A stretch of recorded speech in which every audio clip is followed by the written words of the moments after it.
Assalamualaikum warahmatullahi wabarakatuh. Perkenalkan, nama saya Diki Fardemanto dengan NIM 131421068 dari kelas 4B.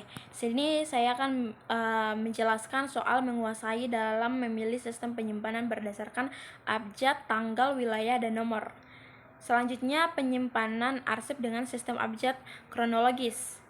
Sistem penyimpanan kronologis ini cukup banyak digunakan pada instansi yang relatif kecil dalam jumlah dokumen yang tidak banyak. Namun, sistem ini kurang efektif apabila digunakan pada dokumen yang jumlahnya cukup banyak. Biasanya, sistem ini dilaksanakan pada instansi kecil yang menggunakan pencatatan dokumen masuk dengan buku agenda. Dalam sistem ini, semua dokumen diurutkan pada urutan tanggal, bulan, dan tahun dokumen itu disimpan. Dari segi penyimpanannya, sistem ini cukup mudah digunakan. Selanjutnya, penyimpanan arsip dengan sistem abjad. Sistem abjad adalah sistem penyimpanan dokumen yang berdasarkan susunan abjad dari kata tangkap atau nama dokumen bersangkutan. Cara menyimpan dengan sistem abjad yaitu 1. Memeriksa surat, yang kedua mengindeks surat atau berkas, yang ketiga mengkode surat atau berkas, yang keempat menyortir surat, yang kelima menempatkan surat atau berkas. Yang ketiga ada penyimpanan arsip dengan sistem nomor. Sistem penyimpanan arsip ini merupakan sistem penyimpanan warkat yang berdasarkan kode nomor sebagai pengganti dari nama, orang, atau badan, yang disebut juga indirect filing system, atau karena penentuan nomor yang akan digunakan memerlukan pengelompokan masalahnya terlebih dahulu.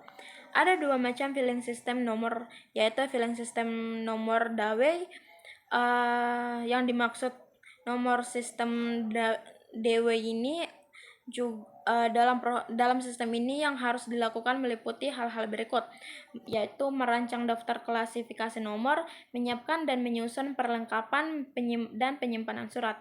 Yang kedua, filing system nomor terminal, di mana sistem kearsipan yang memakai nomor urut dalam buku arsip. Dalam filing system ini yang perlu diperhatikan ialah sebagai berikut, yaitu menyiapkan perlengkapan. Yang kedua, penyimpanan surat. Selanjutnya, penyimpanan arsip dengan geografis.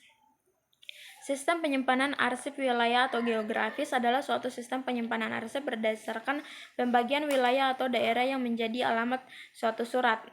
Surat disimpan dan ditemukan kembali menurut kelompok atau tempat penyimpanan berdasarkan geografi atau wilayah kota dan dari surat berasal dan tujuan surat dikirim. Dalam penyimpanannya, menurut sistem ini harus dibantu dengan sistem abjad atau sistem tanggal, sama halnya dengan subjek atau nomor. Susunan guide dan foldernya diatur menurut tindakan tempat. Selanjutnya, penyimpanan arsip dengan sistem subjek. Sistem subjek merupakan suatu sistem penyimpanan arsip berdasarkan masalah di mana surat-surat dikelompokkan ke dalam daftar indeks untuk ditentukan masalah-masalah yang pada umumnya terjadi.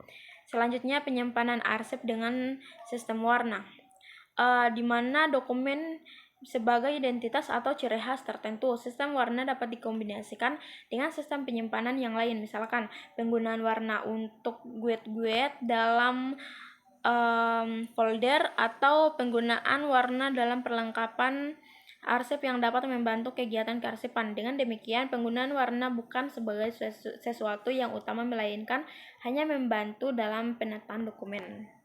Baik, itulah pemaparan dari saya. Jika ada salah kata mohon dimaafkan. Wabillahi taufiq wal hidayah. Wassalamualaikum warahmatullahi wabarakatuh.